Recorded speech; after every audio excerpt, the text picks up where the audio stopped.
I'm a second-generation makeup artist. My mom taught me the tricks of our trade.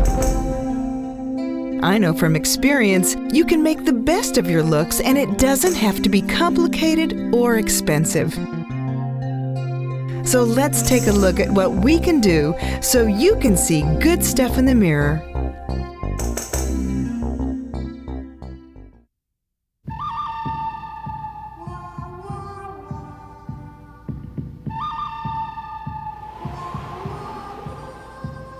High-end mascara brands. Are they worth the money?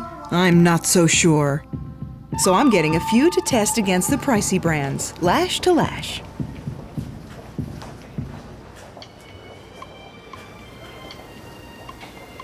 Hey, Miss Gerson. Do I know him? Karen, what you doing? Working on another music video, I bet. Not today. Actually, I'm doing some shopping. I'm going to bring some more mascaras into my kit, but whoa, this selection is just amazing. Have you tried any of these? Me? You're funny. But if I had, this one's hypoallergenic. You know, the FDA really doesn't have a regulation on that definition, so it doesn't mean it's any gentler to your eyes. Well, this one's ophthalmologist approved. Same problem. The FDA has no definition for that, really, so one ophthalmologist could try it and like it and post it on the market And call it ophthalmologist approved. And that's it. Bummer. This one is waterproof. The other one's water resistant. What's the diff? Just 1 second. Clark, right? Mm-hmm. How long have you worked here? Glasses. The difference between waterproof and water resistant is actually just a little bit of pressure. Spray a little water on both sides. Now see, neither one of them is gonna run. Rub your eyes. Please, rub your eyes. Both of them. Now look, the water-resistant side has smudged. I see. The side that isn't running is the waterproof side. It's because of the silicones in the mascara. They have to be broken down with an oily remover. The other side breaks down with soap and water.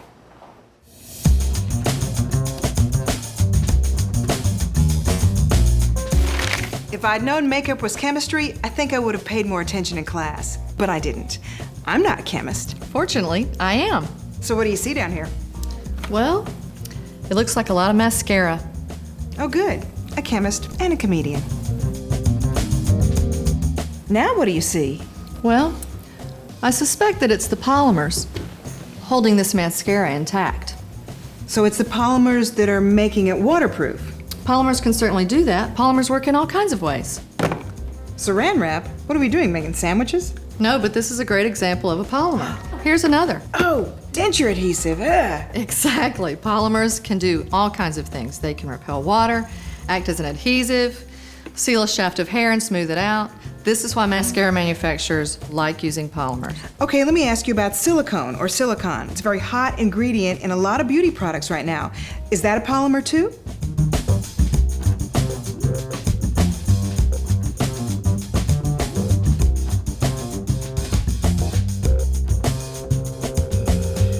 Silicone is a polymer made primarily of atoms of silicon. Silicon is abbreviated Si on the periodic table. Are linked together to form a silicon-oxygen backbone. Now we have silicone. Occasionally you hang off some organic Groups and Wait, then you... make it easy for me here. Translation. Sure.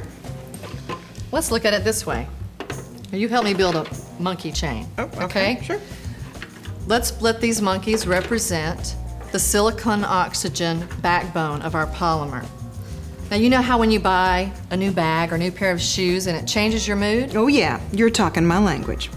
Depending on what side groups we hang on a silicon-oxygen backbone, it gives different properties to the polymer. So my favorite mascara, this little wax-free $4 number, this isn't all polymer? No, there are lots of other ingredients, but polymers are the ingredient that allow the mascara manufacturers to reduce or eliminate wax from their mascara formula. Now about these things, it's okay to put this stuff on my eyes? Well, polymers are safer than a lot of other ingredients in mascara, such as fragrances, because polymers are pretty stable. Wax, on the other hand, is very changeable and is much more likely to break off, flake, and carry substances such as allergens into the eye. Oh no, this is important information for contact wearers because contacts themselves act like little magnets for bacteria. Okay. Well, all in all, I'd say we have a winner here. In makeup history, Cleopatra gets credit for inventing most of the tools of our trade. Archaeologists date cosmetics as far back as 5000 BC. But mascara as we know it was developed for silent screen sirens, stars like Theda Bara. The bright movie lights demanded it, so Helena Rubinstein, the mother of modern makeup, created mascara. It came in a cake form. You added the water. It was messy. Mascara wasn't monitored then. It could go to market containing just about anything, and it did. And then there was the Lash Lure incident. 1932, and it wasn't pretty. It did, however, lead to stricter testing of mascara. These days, mascara is monitored by the FDA, but not as closely as you might imagine. And the ingredients are changing in big ways. There's waxes and polymers and strengtheners and lengtheners and illuminators and curlers, and with so many choices, what should you choose? Choose anything. Your eyes look so beady without mascara, sweetheart. Oh, you mirrors can be so rude sometimes. Women just want to know how to make the most of this stuff, that's all. Spend a little time with your mirror. Remember the look you're going for, the lushness of a child's lashes. Look at some of your old baby pictures for that reference.